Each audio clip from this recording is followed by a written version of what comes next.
Het belangrijkste nieuws van Curaçao in het Nederlands. Extra Journaal. Vers van de pers.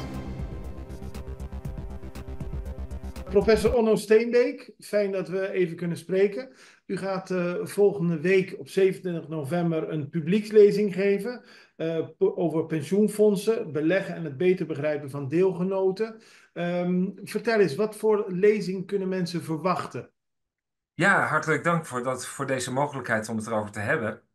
Ehm, we gaan het hebben over pensioenfondsen en hun rol in de economie.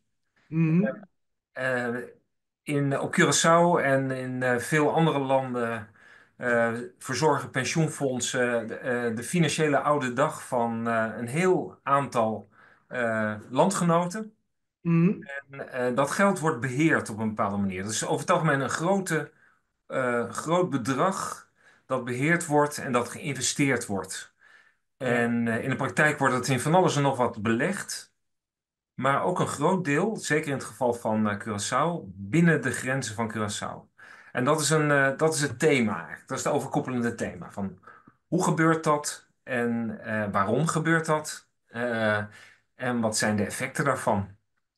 Want in eerste instantie is het natuurlijk iets waarvan je denkt van, nou, dat is positief, hè? Dit Ja. is geld dat door de mensen van Curaçao bijeen is gebracht. Dus het is juist goed om het te investeren in Curaçao. Maar is dat ook altijd in alle gevallen positief? Dat hoeft niet zo te zijn. Dus je hebt in sommige landen in de wereld.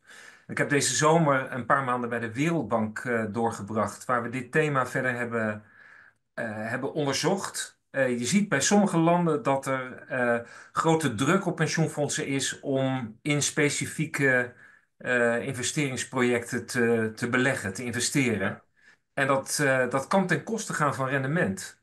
Dus je hebt als pensioenfonds natuurlijk een taak om pensioenen uit te keren. En dat is een doel. En als je daarnaast nog een ander doel ook moet dienen, dan kan er spanning ontstaan tussen die twee. Dus je moet heel zorgvuldig omgaan met de gelden die door deelgenoten zijn ingebracht. begrijp ik. Maar dan lijkt het me ook soms voor pensioenfondsen lastig om, nou ja, politieke druk, om het maar zo te zeggen, maatschappelijke druk van het zou goed zijn als jullie hierin Ja, investeren, om dat te weerstaan natuurlijk. nou, dat kan voorkomen dat dat lastig is. Ik denk dat pensioenfondsen, zeker op Curaçao, maar ook de andere eilanden, een goede structuur hebben met governance, waardoor ze daar weerstand tegen kunnen bieden. Hè? Dus een Mhm. onafhankelijk bestuur en je hebt een professioneel management die zeggen, ja, wat we hierin beleggen, dat kunnen we niet in iets anders investeren. Dus we moeten keuzes maken. Tegelijkertijd is het natuurlijk zo dat een economie die het goed doet, ook goed is voor het pensioenfonds. Dus Ja. als je een land hebt dat gesteund wordt, dat financieel goede pijlers heeft, waaronder een pensioenfonds, dan heeft dat een positief effect op iedereen, waaronder ook de deelgenoten van het pensioenfonds. Dus het is niet zo zwart-wit. Het Nee, is nee, best nee. lastig, maar zorgvuldige evaluatie van de mogelijkheden is in alle gevallen erg belangrijk. En in het algemeen, het pensioenfonds op Curaçao, u richt zich op deze. Is de situatie totaal anders dan in vergelijkbare landen hier in de omgeving? Is Curaçao, spreekt die er positief of negatief uit? Curaçao springt er heel positief uit in de zin dat het erg veel gespaard heeft. Dus met name voor ambtenaren, voor APC, maar dat is niet de enige, hebben relatief veel gespaard ten opzichte van de omvang van de economie. Dat is misschien nog ook een restant van Nederlandse wetgeving. In Nederland is ook relatief groot ten opzichte van andere landen in de omgeving, in de wereld zelfs. Dus Oké, in die zin is het relatief gunstig. En ook wat betreft het beleggen binnen de eigen grenzen, zie je dat Curaçao niet eruit springt qua meer of minder dan de rest van de wereld zelfs, kan je zeggen. oké. Ja. Nou, mooi.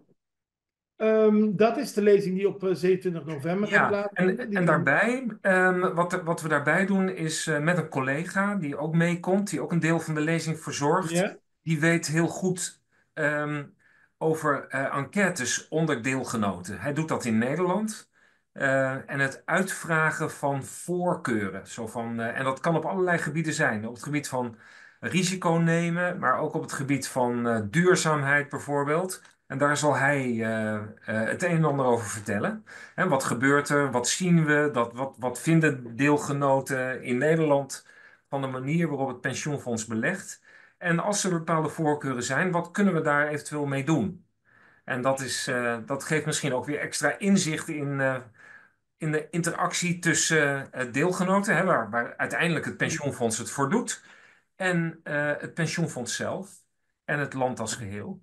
Ja, Dat lijkt me ook interessant, want ik kan me voorstellen dat 30 jaar geleden er in andere zaken werd geïnvesteerd door een pensioenfonds dan nu. Ik bedoel, u zeker. had het voorbeeld van duurzaamheid aan. Dat was 30 jaar geleden natuurlijk veel minder een issue. Maar is dat dan verstandig? Hoe moet je daar tegenaan kijken? Dat komt Ja, allemaal aan bod tijdens die dat, lezing. dat komt naar voren en we bespreken dat.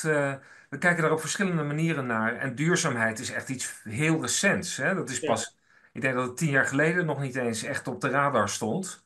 Maar tegenwoordig is dat natuurlijk een belangrijk thema. En dan duurzaamheid en met name klimaat. Dat is een existentieel risico voor de eilanden, voor Curaçao. Hè, zeespiegelstijging. ja. En duurzaamheid is een belangrijk thema ook in Nederland en wereldwijd. Dus daar kunnen we ook op ingaan. Daar zullen we ook op ingaan.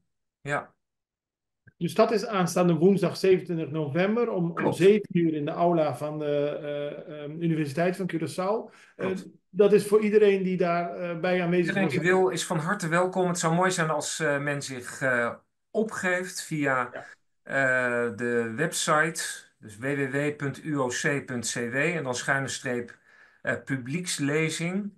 En als u zich daar opgeeft, dan weten we dat u komt. Ja, goed. maar iedereen is welkom. De zaal is erg Mooi. groot, dus ik verwacht Ja, dat die overstroomt. Dus ja, ik hoop het ook. Dat is de 27e. ja. Op de 28e en 29e, ook in de aula van de universiteit, is er ook een tweedaagse module georganiseerd door u. En ook docent Jorgo Gozens is daarbij aanwezig. Klopt. Voor wie is dat specifiek bedoeld? Eigenlijk zijn de thema's hetzelfde. We gaan dus op woensdagavond blijven we aan de oppervlakte. Dan zeggen we wat speelt. En dan proberen we toegankelijk te maken wat de relevante overwegingen zijn op dit thema. De 2 dagen daarna gaan we de diepte in. Dus dat is ook bedoeld voor specialisten, voor Mhm. pensioenexperts of mensen die geïnteresseerd zijn in de rol van institutioneel geld voor de lokale economie. De overwegingen die daarbij spelen, de ervaringen uit het buitenland. En dan heb ik het zowel over landen als Nederland met een groot pensioenkapitaal, als de kleinere landen, waar de Wereldbank met name dan naar kijkt.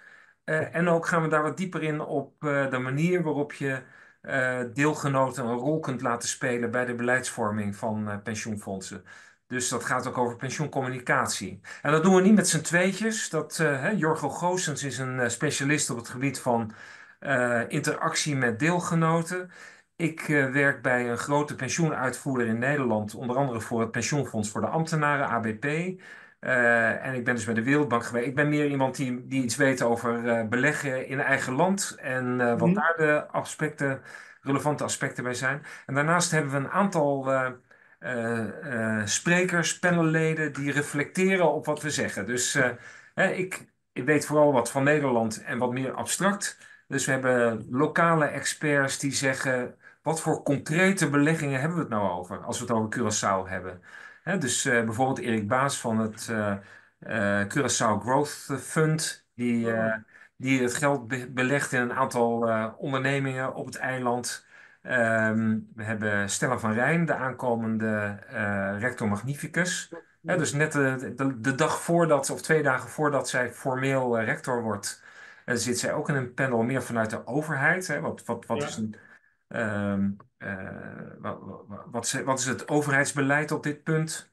We hebben Johan Oldenboom, socioloog van de UOC, die meer vertelt over de specifieke aspecten van de Curaçaoenaar, waar het gaat om betrokkenheid bij pensioen en de rol van pensioen op het eiland. En we hebben experts van APC die het een en ander kunnen vertellen over hoe zij met de formele regels omgaan. die het beleggersbeleid voor een groot deel ook bepalen. Dus dat zijn een aantal voorbeelden van, we proberen er aan de ene kant dus de wetenschap, wat leren we, wat is de internationale praktijk? Daar kunnen Jorgo en ik het een en ander over vertellen. En daarnaast ook de lokale ervaring, van hoe gaat dat nou in de praktijk op het eiland? Voorbeelden die wel of niet goed gingen. En hoe voorzien wij naar de toekomst toe dat het op dit punt zal gaan met de pensioenfondsen? Ja, En waar we kunnen kijken hoe het zo goed mogelijk gaat met de ja, pensioen ja, natuurlijk. ja, ja, zeker. Nou, mensen die zich daarvoor willen aanmelden, kunnen ook weer naar de website, naar www.uoc.cw en dan met een slash naar pensioenmodule. Die mensen kunnen zich Klopt. aanmelden daarvoor. En aan het eind van de week weten we dan op Curaçao heel veel meer van onze pensioenfondsen en de Ik richting hoop waar we op het. gaan. Ja, nou, het doel is nooit om te vertellen hoe het zit, maar meer om Nee, het gesprek aan te gaan en te discussiëren. Dus dat we in elk geval de discussie misschien op een hoger plan weten te krijgen. En ik denk dat dat iedereen ten goede komt. Dus zowel de pensioenfondsen als overheid, toezichthouder. Candice Henriques moest ik nog noemen. Dat is vanuit de centrale bank zal die ook aanschuiven. Die spelen natuurlijk ook een rol in ja, het beheer van het pensioen, het toezicht op het pensioen, maar ook op ja, de stand van de economie in het algemeen. En de deelgenoten. Dus kunnen we helpen om daar een mening over te vormen en te kijken hoe eventueel de mening van de deelgenoten een rol zou kunnen spelen in de toekomst en hoe je dat zou kunnen pakken. Ja, mooi. Hartelijk dank voor uw komst en heel veel succes volgende week. En we blijven het volgen.